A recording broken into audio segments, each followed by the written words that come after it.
ছাত্ৰ ছাত্ৰীসকল আশা কৰোঁ তোমালোকে ভালদৰে পঢ়া শুনা কৰি আছা। ছাত্ৰ ছাত্ৰীসকল অহা কাইলৈৰ পৰা তোমালোকৰ কম্পাৰ্টমেণ্টেল পৰীক্ষা আৰম্ভ হ'ব। চ' তোমালোকে ভালদৰে পঢ়া শুনা কৰিলেও তোমালোকে পৰীক্ষা হলত কেইটামান নিয়ম মানি চলিব লাগিব, যাৰ ফলত মানি নচলাৰ কাৰণে ছাত্ৰ ছাত্ৰীয়ে বহুত অসুবিধা পায় আৰু তেওঁলোকে ভাবা মতে ৰিজাল্টটো নহয়গৈ।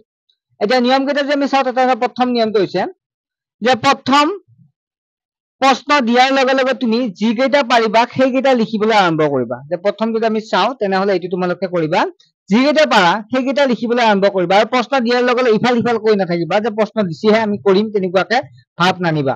অৰ্থাৎ তোমালোকে দিয়াৰ লগে লগে তোমালোকে প্ৰশ্ন চাবা আৰু উত্তৰ কৰি যাবা যিকেইটা পাৰা। 2 নম্বৰ যদি আমি চাওঁ, যিকেইটা নোৱাৰা সেইকেইটা প্ৰথমতে চেষ্টা নকৰিবা, যেতিয়া তুমি পাৰাকেইটা লিখা শেষ হয় তেতিয়াহে তুমি নোৱাৰাকেইটা চেষ্টা কৰিবা।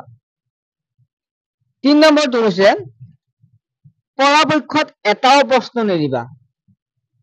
প্ৰশ্নটো যি বুজি পাইছা, প্ৰশ্নটো যদি তুমি চাই কেনে যি বুজি পাইছা সেইমতে তুমি নিজৰ ভাষাত প্ৰশ্নটো যিকেইটা নোৱাৰা প্ৰশ্নকেইটা লিখিব চেষ্টা কৰিবা।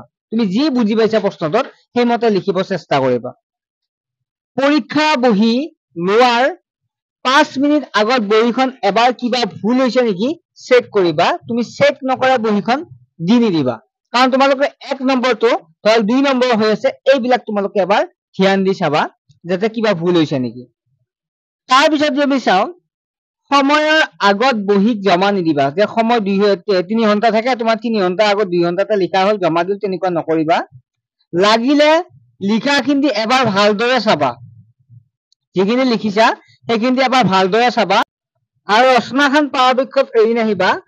তোমাৰ যিকোনো ৰচনাত কমন নপৰিবও পাৰে কেতিয়াবা, তুমি সেই কমন নপৰিলে ধৰ বানপানীৰ বিষয়ে তুমি চাই যোৱা নাই, গতিকে তুমি বানপানীৰ বিষয়ে যি জানা সেই ৰচনাখন ধুনীয়াকে বনাই কেনে লিখি থৈ আহিবা। ছাত্ৰ ছাত্ৰীসকল আশা কৰোঁ তোমালোকে বুজি পালা। এইকেইটা নিয়ম তোমালোকে পৰীক্ষা হলত ফলো কৰিবলগীয়া। বহুতে জানাই, যিবিলাক নাজানা তোমালোকক কৈ থৈছো যাতে সময়বিলাক নষ্ট নহয়, এটা ভাল ফলাফল লাভ কৰিব